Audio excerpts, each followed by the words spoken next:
അന്ന് ഈ പറഞ്ഞ പോലെ വൈകിട്ട് 7:30 ഇരുന്ന സമയത്ത് അവിടെ നിന്നൊരു 12 കിലോമീറ്റർ ദൂരം മാറി ഒരു സ്ഥലത്ത് അണ്ണേ എന്താ പറയുന്നത് പറയുമ്പോൾ കുത്തുണ്ടായിട്ടുണ്ട്, ഒരാൾ മരിച്ചു പോകുന്നത് തോന്നിയിട്ടുണ്ട്, മരിച്ചെന്ന് തോന്നുന്നു, ഇങ്ങനെ കേൾക്കാൻ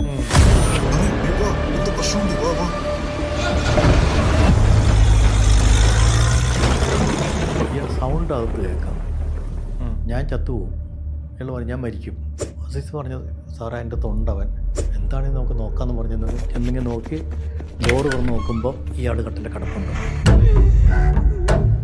2 കുട്ടികളെ കെട്ടിപ്പിടിച്ച് നിൽപ്പുണ്ട്. ബ്ലഡിൻ്റെ മണം ഭയങ്കര മണമാണ്.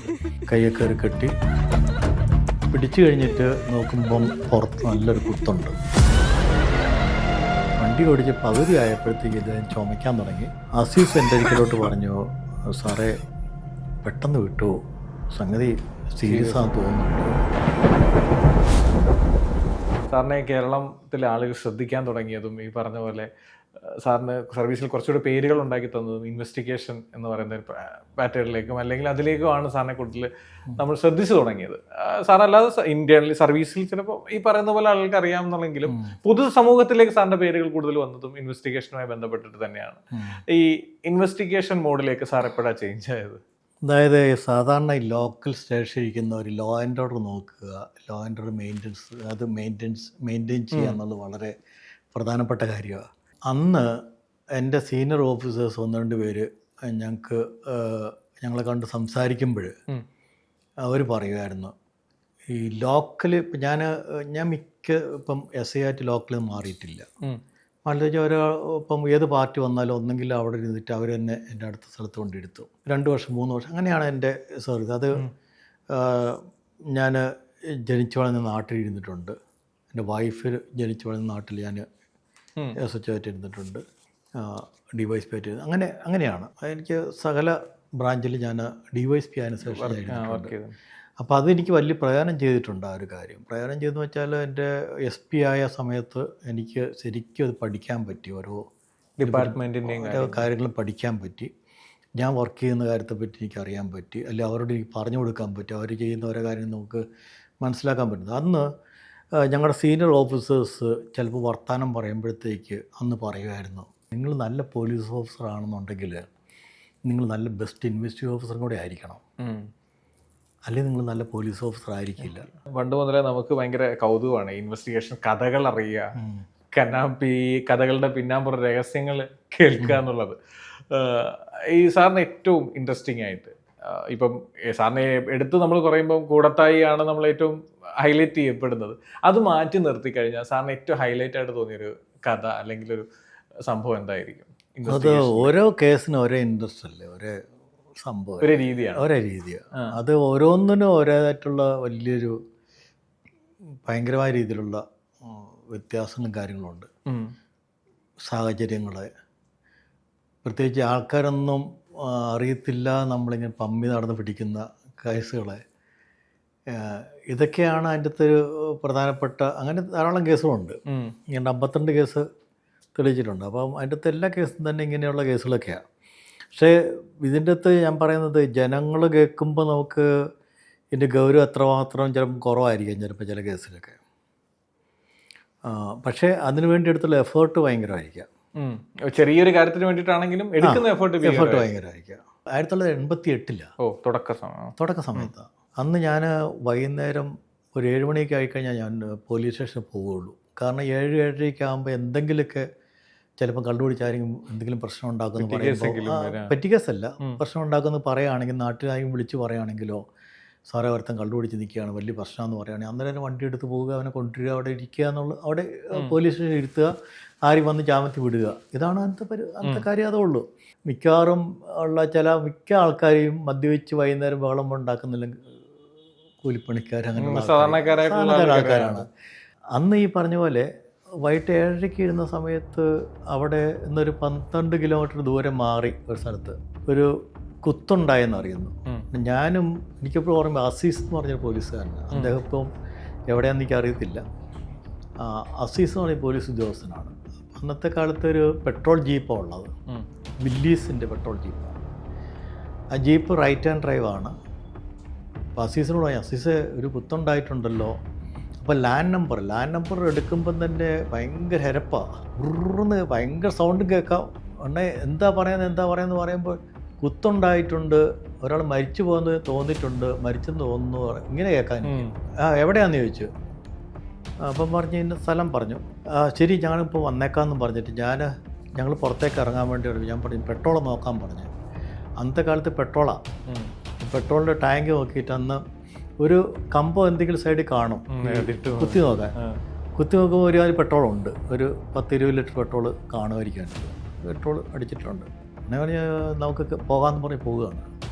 പോയി അസീസിനോട് പറഞ്ഞു, അസീസ് എന്നെ എടുത്തോ, പോയേക്കാൻ നോക്കുക, ഒരു വടി എടുത്തോളാൻ പറഞ്ഞു. എന്നുവെച്ചാൽ ഞാനും അയാൾ മാത്രമേ ഉള്ളൂ. വണ്ടിയെടുത്ത് നല്ല സ്പീഡിൽ പോയിട്ട് ഒരു വിധത്തിൽ അവിടെ ചെല്ലുമ്പോൾ വഴിക്ക് വെച്ച് തന്നെ മറ്റൊരു ജീപ്പ് ഇങ്ങോട്ട് വരുന്നുണ്ട്. ജീപ്പ് ഞാൻ ചവിട്ടി ഞങ്ങളുടെ വണ്ടി കണ്ടപ്പോൾ അവർ നിർത്തി, ഞാൻ നിർത്തി. നിങ്ങൾ എങ്ങോട്ടാണെന്ന് ചോദിച്ചു. ഞാൻ പറഞ്ഞില്ല, കുത്തുകൊണ്ട് ആൾ മരിച്ചിട്ടുണ്ട്, ഞങ്ങൾ ഹോസ്പിറ്റലിൽ കൊണ്ടുപോകാമെന്ന് പറഞ്ഞു.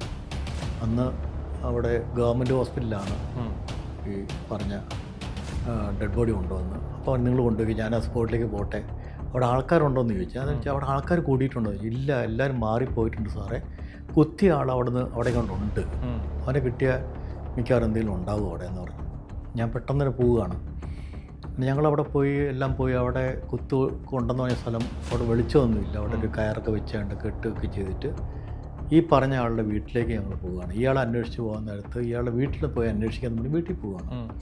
ഞാനും ഉണ്ട്, അസീസ് മാത്രമേ ഉള്ളൂ. അവിടെ ചെല്ലുമ്പം ഇയാൾ സൗണ്ട് അകത്ത് കേൾക്കാം, ഞാൻ ചത്തുപോകും.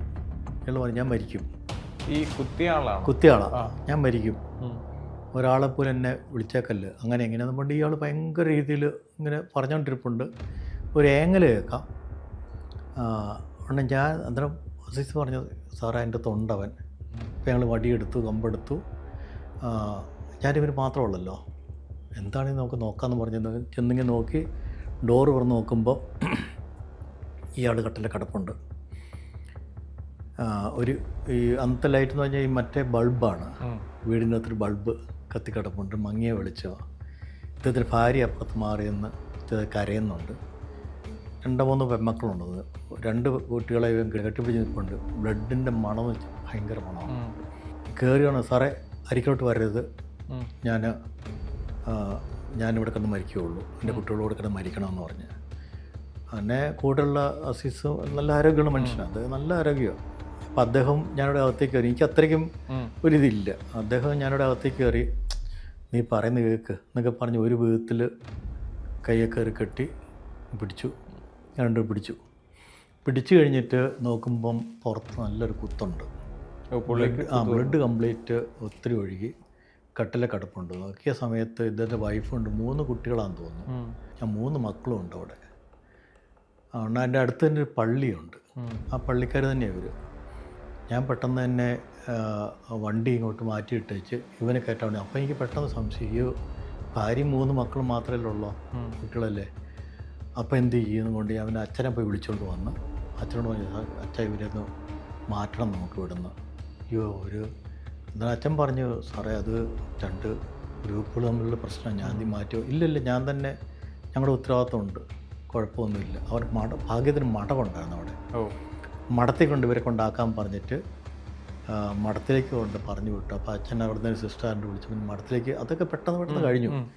ഞാൻ ഇങ്ങേരെയും കൊണ്ട് പെട്ടെന്ന് ഞാൻ തന്നെ വണ്ടി ഓടിച്ച് പകുതി ആയപ്പോഴത്തേക്ക് ഇദ്ദേഹം ചുമയ്ക്കാൻ തുടങ്ങി. അസീസ് എൻ്റെ ഒരിക്കലോട്ട് പറഞ്ഞു, സാറേ പെട്ടെന്ന് വിട്ടു, സംഗതി സീരിയസ് ആണെന്ന് തോന്നുന്നുണ്ട്, അവിടെ നിന്ന് എയറും വരുന്നുണ്ട്, എന്തോ ഒരു ഇഷ്യൂ ഉണ്ട്, ചുമ കൂടിയിട്ടുണ്ടെന്ന് ഇങ്ങനെ പറഞ്ഞു. ചുമ കൂടിയിട്ടുണ്ട്. അപ്പോൾ അന്നാണ് എനിക്ക് മനസ്സിലാവുന്നത് ഈ പോലീസ് ഉദ്യോഗസ്ഥരൊരു അവർ പറയുന്നത് ചുമ കൂടിയിട്ടുണ്ട്, മിക്കവാറും അത് എന്തെങ്കിലും പ്രശ്നം ഉണ്ടാവും സാർ എന്ന് ചെവിയിലാണ് പറയുന്നുണ്ട്. സാർ പെട്ടെന്ന് കുറച്ചൊരു എനിക്ക് ഒരുമാതിരിപ്പെട്ട ചവിട്ടി വിടുന്നുണ്ട്. അത് കയറ്റിങ്ങനെ വളമൊക്കെയാണ്. ചവിട്ടി വിട്ടു. അവിടെ ചെന്ന് ഒരു പ്രൈവറ്റ് ഹോസ്പിറ്റലുണ്ട് അവിടെ, അത് മെഡിക്കൽ ട്രസ്റ്റ് ഹോസ്പിറ്റൽ അവിടെ ജോസഫ് ഡോക്ടറാണ് എൻ്റെ ഓണർ. അദ്ദേഹം എടുക്കാൻ പറഞ്ഞിട്ടുണ്ട്. അദ്ദേഹം നല്ലൊരു മനുഷ്യനാണ് ഞാൻ നോക്കിയിട്ട്. അപ്പോൾ അവിടെ വേറൊരു സെബാസ്റ്റ്യൻ എന്ന് പറഞ്ഞൊരു തോന്നുന്നു അദ്ദേഹത്തിൻ്റെ പേര്, അദ്ദേഹം സർജൻ, അദ്ദേഹത്തിന് എനിക്ക് പരിചയമുണ്ട്. ഞാൻ പെട്ടെന്ന് തന്നെ വണ്ടി ഓടിച്ച് താഴെ കൊണ്ടുവന്നു. അന്നൊരു 12 മണിയായി കാണും. അവിടെ പോയി തിരിച്ചു വന്ന് 12 മണിയെങ്കിലും ആയിട്ടുണ്ടെന്ന് എനിക്ക് തോന്നുന്നു. ഞാൻ പെട്ടെന്ന് ക്വാർട്ടേഴ്സിൽ എനിക്ക് അറിയാവുന്നതുകൊണ്ട് ഓടിപ്പോയി ക്വാർട്ടേഴ്സിൽ ഒരാളെ പറഞ്ഞയച്ചു. അവിടെ ചെന്ന് കഴിഞ്ഞപ്പോഴത്തേക്കല്ലേ ഭാഗ്യത്തിന് സർജൻ ഉണ്ടോ അവിടെ, ജോസഫ് ഡോക്ടർ അവിടെ ഒന്നും ഇല്ല. എന്നാൽ ഞാനും പെട്ടെന്ന് തന്നെ ഈ പോയ സ്റ്റാഫിന് പറയും, ഞാനും പോയിട്ട് ഇദ്ദേഹത്തെ വിളിച്ചുകൊണ്ട് വന്നു. സാർ ഇങ്ങനെ ഡോക്ടറെ ഇന്ന് ചെയ്യണമല്ലോ പറഞ്ഞ്. അദ്ദേഹം പറഞ്ഞു, അയ്യോ സീരിയസ് ആണല്ലോ ഇത്, ആരെങ്കിലും ഒപ്പിടാനുണ്ടായിരുന്നു. ഞാൻ പറഞ്ഞു ഞാൻ തന്നെ ഒപ്പിട്ടോളാം എന്ന് പറഞ്ഞു. ഞാൻ ഒപ്പിട്ട് കൊടുത്തു. ബ്ലഡ് വേണമെന്ന് പറഞ്ഞ് അവിടെ ചെന്നിട്ട് അവിടെ ഒരു ഹോമിയോ ഡോക്ടറുണ്ട് ഒരാൾ, ഒരു പയ്യൻ. അപ്പോൾ അവന് ഇതിൻ്റെയൊക്കെ ഒരാളും പിന്നെ അവിടുത്തെ ഓട്ടോറിക്ഷക്കാരൊക്കെ, അവർ പോലീസ് തൊട്ട് ഫ്രണ്ടിൽ കിടക്കുന്ന ഓട്ടോറിക്ഷക്കാരാണ്. അപ്പോൾ അവിടെ പറഞ്ഞു ഓരോ എത്ര നമുക്ക് നോക്കാമെന്ന് പറഞ്ഞാൽ അവർ പിന്നെ പെട്ടെന്ന് തന്നെ വന്ന് ബ്ലഡെല്ലാം കൊടുത്തു. ഇയാൾ ഓപ്പറേഷൻ ചെയ്തു, ഭയങ്കര ഓപ്പറേഷനാണ്, നല്ല രീതിയിൽ ഓപ്പറേഷൻ ചെയ്ത്. പിറ്റേ ദിവസം ഇയാൾ രക്ഷപ്പെട്ടു. സേഫായി കഴിഞ്ഞിട്ട് അന്ന് ഡിവൈഎസ്പി വന്നിട്ട് അദ്ദേഹം പറഞ്ഞു, നിങ്ങളെ ജീവൻ രക്ഷിച്ച ഇവിടുത്തെ പയ്യനുണ്ട് ഒരു അദ്ദേഹം അങ്ങനെ പറയുന്നു, ഇവിടുത്തെ ഒരു പയ്യനുണ്ട്, നിങ്ങൾ ദൈവദൂതനായിട്ട് കാണണം കേട്ടോ എന്നൊക്കെ എന്നത് പറഞ്ഞു ഇദ്ദേഹം. എന്ന് പറഞ്ഞിട്ട് പോയെന്ന് പറഞ്ഞ് അവരെന്നോട് പറഞ്ഞു. എന്നിട്ട് ട്രയൽ വന്നു, കേസ് നല്ല രീതിയിൽ അന്വേഷിച്ചു. ട്രയൽ വന്നപ്പോൾ ഇദ്ദേഹം ട്രയലിൽ എന്നോട് ചോദ്യം പോലും ചോദിക്കാണ്ട് ഇയാൾ സമ്മതിച്ചില്ല. പ്രതി ആ നോർമൽ ക്വസ്റ്റ്യൻസ് മാത്രം അവരെ കൊണ്ട് ചോദിപ്പിച്ച് ക്ലോസ് ചെയ്തു. ശിക്ഷ വന്ന് ലൈഫ് കൊടുത്തു. കേസ് ശിക്ഷ വാങ്ങിച്ചു. അപ്പീൽ പോയില്ലേ മനുഷ്യൻ? പോയില്ല. ഞാൻ അറിയുന്നത്, ഞാൻ അതിന് ശേഷം 10 വർഷം കഴിഞ്ഞിട്ട് ഞാൻ അവിടെ DYSP ആയിട്ട് ആ സബ് ഡിവിഷൻ ചെന്നു.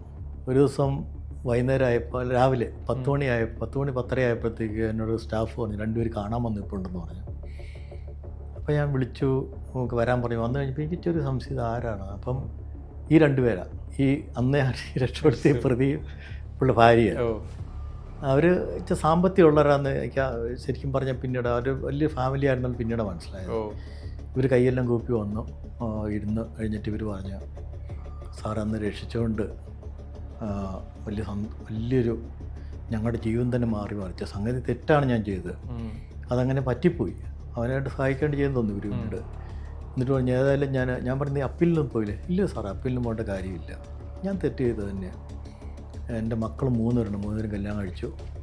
അപ്പോൾ അതിന് ശേഷം ഒരു സ്ത്രീ പറഞ്ഞ്, ഞങ്ങൾ ദിവസവും പ്രാർത്ഥിക്കും സാറിന് ഓർക്കാറുണ്ടെന്ന് പറഞ്ഞു. ഇവർ പറഞ്ഞു, സാറിന് പ്രാർത്ഥിക്കും ഞങ്ങൾ ഓർക്കാറുണ്ട്. കാരണം വെച്ചാൽ ഇയാൾ തെറ്റ് ചെയ്യെങ്കിൽ തന്നെയും ഇത് ഈ 24 hours ഞാൻ ആദ്യം പറഞ്ഞില്ലേ, അതായത് 24 hours വളരെ പ്രധാനപ്പെട്ടതാണെന്ന് പറയാൻ കാരണം ഇതാണ്. ആദ്യത്തെ 24 hours എന്ത് വേണമെങ്കിലും സംഭവിക്കാം.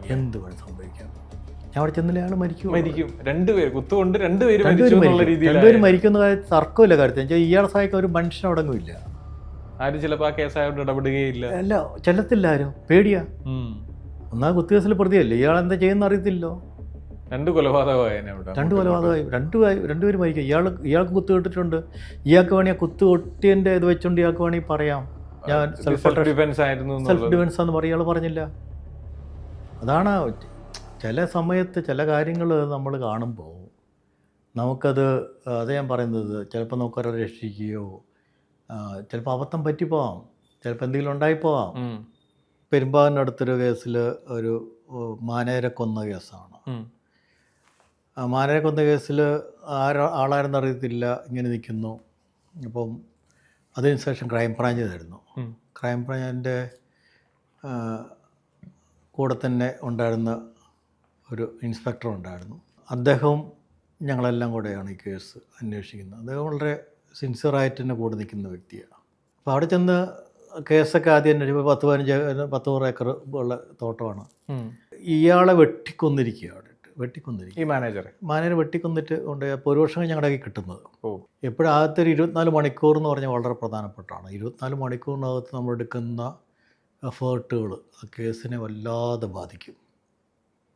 ലോക്കൽ പോലീസിൻ്റെ ഒരു ഉത്തരവാദിത്തമാണ് അത്. ഇൻക്വസ്റ്റ് നടത്തുന്നത് അല്ല, ഇൻക്വസ്റ്റ് മാത്രമല്ലല്ലോ. ആദ്യത്തെ 24 മണിക്കൂർ എന്ന് വെച്ചിട്ടുണ്ടെങ്കിൽ അത് സീൻ പ്രൊട്ടക്റ്റ് ചെയ്യുക, അവിടുന്ന് ആൾക്കാരെ അവിടെ നിന്നുള്ള എവിഡൻസ് പോകാതെ സൂക്ഷിക്കുക. ആദ്യം നമുക്ക് ഇതിൻ്റെ സാക്ഷികൾ ആരൊക്കെ ഉണ്ടെന്ന് അന്നേരം അറിയാൻ പറ്റും, ഒരു ഇൻസിഡൻറ്റ് നടന്നിട്ടുണ്ടെങ്കിൽ. അതുകൊണ്ടാണ് ഈ 24 hours ഉള്ള സംഭവങ്ങൾ നമ്മൾ എടുക്കുന്നത്. ഇത് അതുപോലെ തന്നെ കണ്ട കാര്യമാണ്, ഒരാൾ കൊന്നു കിടക്കുകയാണ് അവിടെ. അപ്പം ഇവർ വന്ന് പെരുമ്പാവൂർ പോലീസ് വന്നിട്ട് ആണ് കേസ്, അല്ല അവിടുത്തെ DYSP എല്ലാം വന്നാണ് ഈ കേസ് അന്വേഷിച്ചത്. അവരൊരാളെ എടുക്കുകയും ചെയ്തു. അപ്പോൾ അയാളെ എടുത്തു. അയാളുടെ കയ്യിലുണ്ടായിരുന്ന വെട്ടുകത്തി പോലീസ് സ്റ്റേഷനിൽ ഏൽപ്പിച്ചു. പോലീസ് സ്റ്റേഷനിൽ നിന്ന് അത് FSL കൊടുത്തു. ബ്ലഡ് ഇല്ലയെന്ന് കണ്ടു, തിരിച്ചയച്ചു. അപ്പം ഞങ്ങൾ ഈ കേസിൻ്റെ അന്വേഷണത്തിന് വേണ്ടി എടുത്തു കഴിയുമ്പോൾ ഞങ്ങൾ ഇയാളുടെ വീട്ടിലും കാര്യങ്ങൾ കട്ടപ്പനക്കാരൻ്റെ ആയിരുന്നു, ആ ഭാഗത്തെല്ലാം അന്വേഷിച്ചു. ഇയാളുടെ എല്ലാ ഡീറ്റെയിൽസും എടുത്തു. ഇത് നിസ്സാരപ്പെട്ട കേസാണ് ഞാനീ പറയുന്നത്, പെട്ടെന്നൊക്കെ നിസ്സാരമാണെങ്കിൽ അതിലുള്ള സകല അവിടത്തുള്ള എല്ലാ ആൾക്കാരുടെയും, അതായത് ഈ ആ ഏരിയയിലുള്ള എല്ലാ ആൾക്കാരുടെയും എല്ലാ ഡീറ്റെയിൽസും എടുക്കുകയും ഇയാളൊരു ബന്ധമുള്ള എല്ലാ സംഭവങ്ങളും ഞങ്ങളെടുത്തു. പറയാമെന്നും പറയാൻ പാടില്ലാത്ത കാര്യങ്ങളുണ്ട്. ഇതെല്ലാം വരുമ്പോഴും അവസാനം ഇവർ പിടിച്ച ആളിലേക്ക് തന്നെയാണ് പിന്നെയും ഞങ്ങൾ വരുന്നത്. ഇവർ എടുത്തിട്ടുള്ള ആളിലേക്ക് തന്നെയാണ് വരുന്നത്. ഓക്കെ, അവർ ഫസ്റ്റ് പ്രതിയായി വെച്ചിരിക്കുന്ന വഴികെ. അപ്പം അയാളെ ഞാൻ ഞങ്ങളുടെ ഓഫീസിലേക്ക് കൊണ്ട് ചോദ്യം ചെയ്യാൻ വേണ്ടി തുടങ്ങിയ സമയത്ത് ഇവൻ ആദ്യം തന്നെ ഒരു ഡിഫെൻസ് എടുത്തു തന്നെ. ഞാൻ അപ്പോൾ അവൻ ഒരു വേറെ തരത്തിലേക്ക് സംസാരം കൊണ്ടുവന്നു. ഞാനൊരു വേറെ മാറ്റപ്പെട്ട ആളാണ്, അങ്ങനെയാണ് ഇങ്ങനെ പറഞ്ഞിട്ട് അങ്ങനെ ആ രീതിക്കോടെ മനസ്സിലായി, വഴി തിരിച്ചുവിടാൻ ഇങ്ങനെ ഒരു ഇതിലേക്ക് കൊണ്ടുവന്നപ്പം അപ്പോൾ അതിന് കൂടെ നിന്ന ആൾക്കാർക്ക് അത്ര സൂചിച്ചില്ല, പോലീസുകാർക്ക്. അവനെ വേണ്ടെന്ന് പറഞ്ഞ് വിട്ടു. ഇത് കഴിഞ്ഞിട്ട് ഞങ്ങൾ ഈ വാക്കത്തി ഞങ്ങൾ പിന്നെയും FSLലേക്ക് അയച്ചപ്പോൾ ഞങ്ങൾ പറഞ്ഞു എൻ്റെ പിടി പൊട്ടിച്ച് നോക്കിയിട്ട് വേണം ടെസ്റ്റ് ചെയ്യാൻ. പിടി പൊട്ടിച്ച് നോക്കിയപ്പം അതിനകത്ത് ബ്ലഡ് ഉണ്ടായിരുന്നു. അത് മറ്റവൻ്റെ ബ്ലഡായിരുന്നു, മരിച്ച ആളുടെ ബ്ലഡ്. DNA കിട്ടി, പ്രൂവ്ഡായി. ഓക്കെ, ഇത് അതിന് ഉപയോഗിച്ചാണെന്ന്. ഇവൻ്റെ ഭാഗത്തെയാ ലിങ്ക് പോകുന്നുണ്ട്. അറസ്റ്റ് ചെയ്ത് ഇതായി. അതെന്താ സാറിന് അങ്ങനെ അന്നങ്ങനെ അത് പൊട്ടിച്ച് നോക്കണം എന്നുള്ളൊരു തോന്നാൻ കാരണം എന്ന് വെച്ചിട്ടുണ്ടെങ്കിൽ ഇതിനൊരു പുറകിലൊരു ചരിത്രമുണ്ട്. അതായത് ഞാൻ മൂന്നാർ ഇരുന്ന സമയത്ത്, മൂന്നാർ CI ആയിട്ടിരിക്കുന്ന സമയത്ത് ഈ മറയൂർ പോലീസ് വിഭാഗത്തിലൊരു സംഭവം ഉണ്ടായി. അന്ന് ഈ പറഞ്ഞ പോലെ ഒരു വാക്കത്തി ഒരാളുടെ, അയാൾ ഭയങ്കര മിടുക്കനാണ്. മിടുക്കെന്ന് വെച്ചിട്ടുണ്ടെങ്കിൽ മിടുക്കെന്ന് വെച്ചാൽ അങ്ങനല്ല, ഒളിപ്പിക്കാൻ മിടുക്കനാണ്. അവിടെ ഒരു ലേഡിയെ കൊന്നിട്ടിരിക്കുകയാണ്. ലേഡിയെ കൊന്നു വെച്ചിട്ടുണ്ടെങ്കിൽ രാവിലെ ഞാൻ അറിയുന്നത്, എന്നെ വിളിച്ചിട്ട് അവിടുത്തെ SI പറയുന്നത്, അപ്പോൾ CAമാരാണ് കേസ് അന്വേഷിക്കേണ്ടത്. SI പറയുന്നത്, സാറേ ഒരു സ്കെൽട്ടൻ കിട്ടിയിട്ടുണ്ട്, ആ സ്കെൽട്ടൻ അങ്ങനെയാണ് ഇങ്ങനെയാണെന്നൊക്കെ പറഞ്ഞിട്ട് ഞാൻ പിന്നെ ചെല്ലുകയാണ്. ചെന്ന് കഴിഞ്ഞിട്ട് ഇതെല്ലാം കണ്ടു കഴിഞ്ഞപ്പോഴത്തേക്ക് ഞാൻ പറഞ്ഞ്, എന്താണ് ഇത്, മെഡിക്കൽ കോളേജിൽ അയക്കണം. മെഡിക്കൽ കോളേജ് അയക്കാമെന്ന് വെച്ചാൽ അന്നത്തെ കാലത്ത് ഭയങ്കര ബുദ്ധിമുട്ടാണ്. മറയൂർ നേരെ കോട്ടയം മെഡിക്കൽ കോളേജിൽ പോകണം, എത്ര ദൂരം ഉണ്ടെന്ന് ആലോചിച്ചോണം.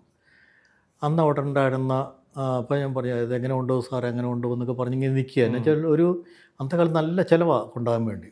അതുകൊണ്ട് ഞാൻ പറഞ്ഞു, കുഴപ്പമില്ല, നിങ്ങൾ പേടിക്കൊന്നും വേണ്ട, ഞാൻ എന്ത് വഴി ഉണ്ടാക്കാമെന്ന് പറഞ്ഞു. എന്നാലും കൊണ്ടുപോകണം, എനിക്ക് തോന്നുകയാണ് കൊണ്ടുപോകണം. ഇല്ല സാറേ, ഇത് നമുക്ക് ഇവിടെയാനും നമുക്ക് മറവ് ചെയ്യാം എന്ന് പറഞ്ഞു. അപ്പോൾ അണ്ണാച്ചോണ്ടെടുത്ത്, അതായത് അസ്വാഭാവിക മരണത്തിന് എടുത്തിരിക്കുന്നത്. ഞാൻ പറഞ്ഞൊരു കാര്യം ചെയ്യുക, എന്തായാലും കൊണ്ടേ പറ്റുള്ളൂ. അപ്പോൾ ഞാൻ ബലം പിടിച്ച് കൊണ്ടേ പറ്റുള്ളൂ. അപ്പോൾ ഇവർക്ക് അത് മെഡിക്കൽ കോളേജ് കൊണ്ടുപോയി വേറെ ഫോറൻസിക് സർജൻ വിടങ്ങുമില്ല, ഇതേപോലെ ഒന്നും വലിയ വേറെ ഒടത്തുമില്ല. അപ്പോൾ അവിടെ ചെന്ന് കഴിഞ്ഞപ്പോൾ അന്ന് അവിടുത്തെ ഉണ്ടായിരുന്ന രാഷ്ട്രീയത്തിൽ അല്ലെങ്കിൽ അവിടുത്തെ MLA ഒക്കെ ആയിട്ടുള്ള ചെന്നുകൊണ്ട് ആൾക്കാരെല്ലാം എന്നെ വിളിച്ചു, സാറേ അത് പാവങ്ങളോ സാറേ, നമ്മൾ കൊണ്ടുപോകണ്ട, അത് ഇവിടെ തന്നെ നമുക്ക് ചെയ്താൽ പോരെ. ഞാനെന്നും പറഞ്ഞു, അതങ്ങനെയല്ല, നമുക്ക് കൊണ്ടുപോകണം.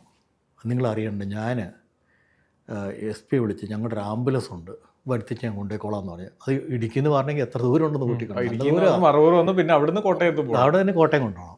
എങ്കിലും അതേ പറ്റുള്ളൂ ഞങ്ങൾക്ക്. പെട്രോളിന് ഡീസൽ പിന്നെ അവിടെ നിന്ന് 3-4 അടിക്ക് അങ്ങനെ പോവുകയാണ്. അന്നത്തെ ഇടുക്കി SP അദ്ദേഹം മരിച്ചുപോയി.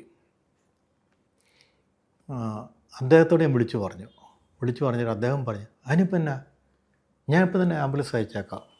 അദ്ദേഹത്തിന് ഇൻട്രസ്റ്റ് ആണ്. ഇവർ നമ്മൾ ഈ സീനിയർ ഓഫീസേഴ്സിനൊക്കെ അത് വളരെ വളരെ സന്തോഷം അവർക്ക്.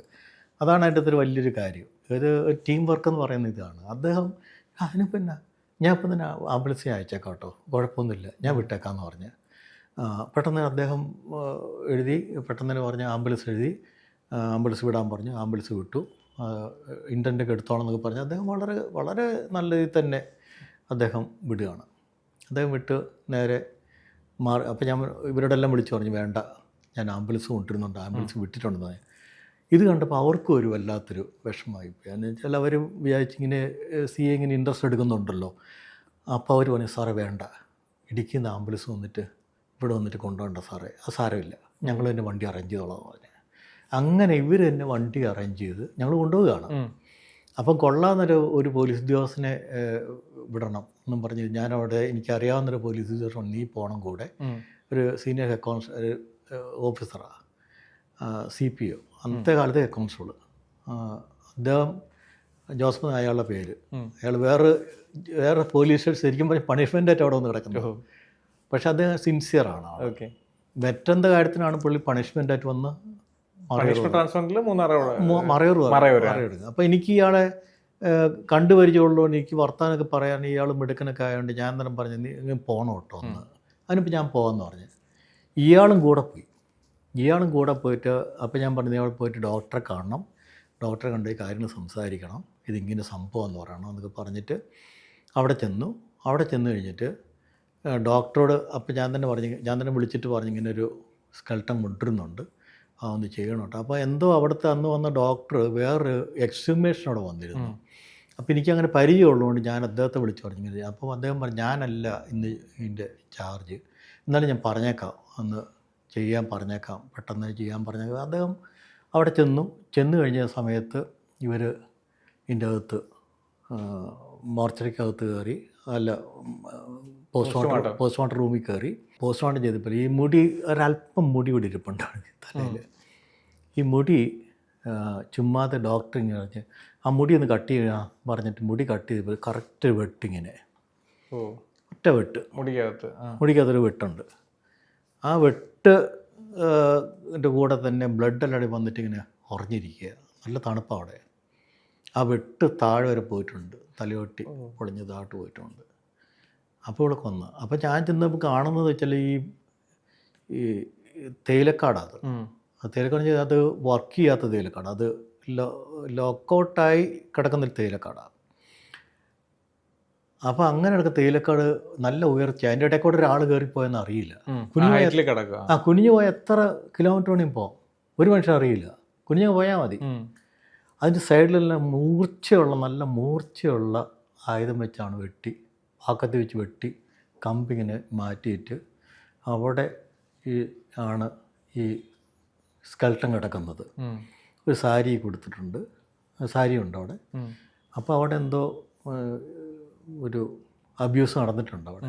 അബ്യൂസ് അല്ല, ഇവർ അറിഞ്ഞുകൊണ്ട് തന്നെയാണ്, ലേഡി ആയിട്ടാരോ ഇതുണ്ടായിട്ടുണ്ട്. അപ്പോൾ അതുകൊണ്ട് ഇവർ കൃത്യമായിട്ട് വെട്ടി ഭംഗിയായിട്ട് ഇങ്ങനെ ഇട്ടിട്ടാണ് ഇവർ, ഒരു നിരപ്പായ സ്ഥലമാണ്. അപ്പോൾ ഞാൻ പറഞ്ഞു, ഈ നല്ല മൂർച്ചയുള്ള വാക്കത്തി കൊണ്ടാണല്ലോ വെട്ടിയിരിക്കുന്നത് എന്ന് പറഞ്ഞിട്ട് ഞങ്ങളിങ്ങനെ ആലോചിച്ച്, പിന്നെ ഇതേപ്പറ്റി ആലോചിച്ച് ഈ വാക്കത്തി അവിടെയുള്ള മിക്ക കവാത്തി ചെയ്യാൻ വേണ്ടി ഉപയോഗിക്കുന്ന വാക്കത്തികളുണ്ടെന്ന്, അതെല്ലാം നല്ല മൂർച്ചയുള്ള വാക്കത്തികളാണ്. അല്ലെങ്കിൽ തന്നെ ഒരു മൂർച്ചയുള്ള വാക്കത്തി കൊണ്ട് നടക്കുന്ന ആൾക്കാരെ പറ്റിയൊക്കെ അന്വേഷിച്ച്, ഈ സ്ത്രീ ഭർത്താവില്ലാത്ത സ്ത്രീയായിരുന്നു. സമീപകാലത്തായിട്ട് പുള്ളിക്കാരത്തെ വസ്ത്രധാരണെ പറ്റി അന്വേഷിച്ചു. അപ്പം നല്ല നല്ല സാരികൾ, നല്ലതെന്ന് വെച്ചാൽ വില കൂടിയല്ല എങ്കിലും മാന്യമായ സാരികൾ അണിയാൻ തുടങ്ങിയിട്ടുണ്ട്, ചെറിയ മാലയിൽ കിടന്ന് തുടങ്ങിയിട്ടുണ്ട്. അപ്പോൾ ഇവരുടെ സ്വഭാവത്തിൽ മാറ്റം വന്നിട്ടുണ്ട്. അങ്ങനെ പോയി ഇതെല്ലാം ഞങ്ങൾ അന്വേഷിച്ച് പോയിട്ട് ഉടുമ്പൽപേട്ട എന്ന് പറഞ്ഞ സ്ഥലത്ത് ഇവർ പോയതായിട്ടും, അവിടെ വെച്ച് അവിടുത്തെ ആൾക്കാർ ആ ഭാഗത്തേക്ക് പോയിട്ടാണ് ഹോസ്പിറ്റലിൽ പോവുകയും ചെയ്യുന്നത്. എനിക്ക് ഉടുമ്പൽപേട്ടയാണെന്ന് എനിക്ക് തോന്നുന്നുണ്ടത്. അവിടെയാണ് ഹോസ്പിറ്റലിൽ പോകുന്നത്. പെട്ടെന്ന് മൂന്നാർ വരുന്നേക്കാൾ എളുപ്പം ഇനി അവർക്ക് അങ്ങോട്ടാണ്, നിയറസ്റ്റ് തമിഴ്നാടാണ്. അപ്പോൾ അവിടെ പോയി പോലീസുകാരിങ്ങനെ പോയി അന്വേഷിച്ച് കണ്ടു കഴിഞ്ഞപ്പോഴത്തേക്ക് അവിടെ വെച്ച് ഇവരെയും വേറെ ആളായിട്ട് കാണുന്നു, ഒരു സ്ത്രീ. അപ്പോൾ ഇയാൾ ബാക്കിൽ നടക്കുന്നു, ഇവർ ഫ്രണ്ടിൽ നടക്കുന്നു, ഒരുമിച്ചല്ല. അപ്പോൾ ഇയാളെന്തിനും ഇവിടെ വന്ന് എന്നുള്ള ചിന്ത ഞങ്ങൾക്ക് വന്നു. ഇയാൾ പണ്ട് ഇതുപോലുള്ള വേറെ കേസിന് ക്രൈംബ്രാഞ്ച് കൊണ്ട് പിടിച്ചിട്ട് ഒരു രക്ഷയില്ലാതെ നിന്ന ഒരാളായാൾ. എന്ത് സത്യം പറയാം, എത്ര ഇതാണ് സത്യം പറയാത്ത വ്യക്തിയാണ്. അങ്ങനെ ഇന്ന് അയാളെ ഞങ്ങൾ അന്വേഷിച്ചപ്പോൾ അയാൾ അവിടെ നിന്ന് മുങ്ങിക്കഴിഞ്ഞ് പിന്നെ നാട്ടുകാർ ഞങ്ങൾക്ക് ഇൻഫർമേഷൻ തരുമായിരുന്നു വരുന്നുണ്ടെങ്കിൽ. അങ്ങനെ തന്നു. ഇയാളെ അവിടെ നിന്ന് ഞങ്ങൾ എടുത്തുകൊണ്ട് പോവുകയാണ്. അപ്പോൾ ഇയാളുടെ അവിടെ നിന്നൊരു വാക്കത്തി എടുക്കുന്നു. ആ വാക്കത്തി ഞങ്ങൾ ചെന്ന് കഴിഞ്ഞിട്ട് പിന്നീട് ഈ വാക്കത്തി കൊണ്ട് FSL അയച്ച്, അന്ന് ഈ വാക്കത്തി പിടി പൊട്ടിച്ച് നോക്കിയായിരുന്നു. അന്ന് ഇത് ബ്ലഡ് ഉണ്ട്. ഓക്കെ, ഇതെൻ്റെ ഓർമ്മ കിടപ്പുണ്ട്. അതുകൊണ്ടാണ് അങ്ങനെ ചെയ്യാൻ പറഞ്ഞത്. ഓക്കെ, അങ്ങനെയാണ് ഞാൻ അറസ്റ്റ് ചെയ്യുന്നത്. അതുകൊണ്ട് പോലീസിലേക്കുള്ള ഒരു ഇതും പിന്നെ ഇൻവെസ്റ്റിഗേഷൻ എന്ന് പറയുന്ന ഒരു ഭയങ്കര, ഞാൻ പറയുന്നത് ഏറ്റവും ജനങ്ങൾ ആഗ്രഹിക്കുന്ന, ചെറുപ്പക്കാർ ഇൻട്രസ്റ്റോടെ കേൾക്കുന്നതാണ് ഈ ഇൻവെസ്റ്റിഗേഷൻ സ്റ്റോറീസ്. ഇൻവെസ്റ്റിഗേഷൻ നടത്തുക എന്നുള്ളത് വളരെ പ്രധാനപ്പെട്ട കാര്യമാണ്. അപ്പം അതൊക്കെ നടക്കണമെന്നുണ്ടെങ്കിൽ പോലീസിന് ചേരണം എന്നുള്ളതാണ് എൻ്റെ ഒരു അഭിപ്രായം. അത് എടുക്കേണ്ടവർക്ക് എടുക്കണം. ഈ ചിലർക്ക് സംശയമുണ്ട്, ഈ പോലീസ് ചേർത്ത് അങ്ങനെ പോയെങ്കിലും അങ്ങനെയൊന്നുമില്ല. നമ്മളങ്ങനെ തീരുമാനിക്കുന്നത്, അതാണ് പോലീസ്. അതുകൊണ്ട് തീർച്ചയായിട്ടും എല്ലാവരും സ്വാഗതം ചെയ്യുന്ന പോലീസിലേക്ക് എന്നുള്ളതാണ് എനിക്കിനും പറയാനായിട്ടുള്ളത്. എങ്കിലേ നമ്മൾ ഈ പറഞ്ഞ പോലെ സാറിനെ പോലുള്ള നല്ല നല്ല പോലീസുകാർ ഇനിയും ഉണ്ടാവട്ടെ. ഇനിയും ധാരാളം ഉണ്ട്, ഇല്ലെന്നല്ല, ഇനിയും ഉണ്ട്. അങ്ങനെ ഇനിയും അടുത്ത തലമുറ, പല തലമുറകൾ മാറി മാറി തീർച്ചയായിട്ടും വരും. ഒരു എനിക്കടുത്ത് യാതൊരു തർക്കവുമില്ല, വരും എന്നുള്ള കാര്യം തർക്കമില്ല. അപ്പോൾ thank you so much sir. എന്തായാലും വലിയ കുറേ സമയം നമ്മൾ ഇത് സംസാരിച്ചു, കുറേ കാര്യങ്ങൾ പറഞ്ഞു. ഇനി ഇതുപോലെ നമുക്ക് സംസാരിക്കാനും കാണാനും ഒക്കെ അവസരങ്ങൾ ഉണ്ടാവട്ടെ. ഇനി നമുക്ക് കാണാൻ പറ്റട്ടെ. കഥകൾ അവസാനിക്കുന്നില്ല, കഥ പറയുന്നത്. ഇത് ഞാൻ ഈ പറയുന്ന കാര്യങ്ങളൊന്നും തന്നെ ആരെയും ഹർട്ട് ചെയ്യാൻ വേണ്ടിയോ അല്ലെങ്കിൽ അങ്ങനെയുള്ള ഒരു ചിന്ത ഉദ്ദേശം ഉണ്ടല്ലോ, അതുകൊണ്ടാണ് പേര് പറയാതിരിക്കുന്നത്, മെൻഷൻ ചെയ്യാം. എന്നാ ഇൻസിഡൻറ്റിനെ പറ്റി പറയാൻ അതൊരു മറ്റൊരു തരത്തിലുള്ള ഒരു ഇതാകാതിരിക്കുന്നത് വേണ്ടിയാണ്. കാരണം അത് കൊടുത്തിട്ടൊരു ഗെയിനൊന്നും നമുക്ക് വേണ്ട എന്നുള്ള ചിന്തയുള്ള മനുഷ്യനാണ് ഞാൻ. അതുകൊണ്ടാണ് ഞാൻ മറ്റു കാര്യങ്ങളൊന്നും പറയാതിരിക്കുന്നത്. ഡീറ്റെയിലിങ്ങിലേക്ക് പോകാൻ അതിൻ്റെ ആവശ്യമില്ലെന്ന് എനിക്ക് തോന്നുന്നില്ല. ഇത് തന്നിരിക്കുന്ന ഒരു സൗഭാഗ്യമാണ്. അത് അന്വേഷിച്ച് കണ്ടുപിടിക്കുക എന്നുള്ളത്. കുറ്റകൃത്യം എപ്പോഴും സമൂഹത്തിലുണ്ടായിക്കൊണ്ടിരിക്കും. അതിൻ്റെ പാറ്റേൺ മാറിക്കൊണ്ടിരിക്കും. ഞാൻ കുറച്ചു മുമ്പ് പറഞ്ഞ പോലെ നേരത്തേക്കാണെങ്കിൽ ഈ വാതിൽ തള്ളി തുറന്നും അല്ലെങ്കിൽ തുറന്നൊക്കെ ആണെങ്കിൽ ഇപ്പോഴതല്ല, മനസ്സ് തുറന്നാണ് പലരും കുറ്റകൃത്യം ചെയ്തുകൊണ്ടിരിക്കുന്നത്. ഓക്കെ, എന്തായാലും thank you so much. Very good, thank you.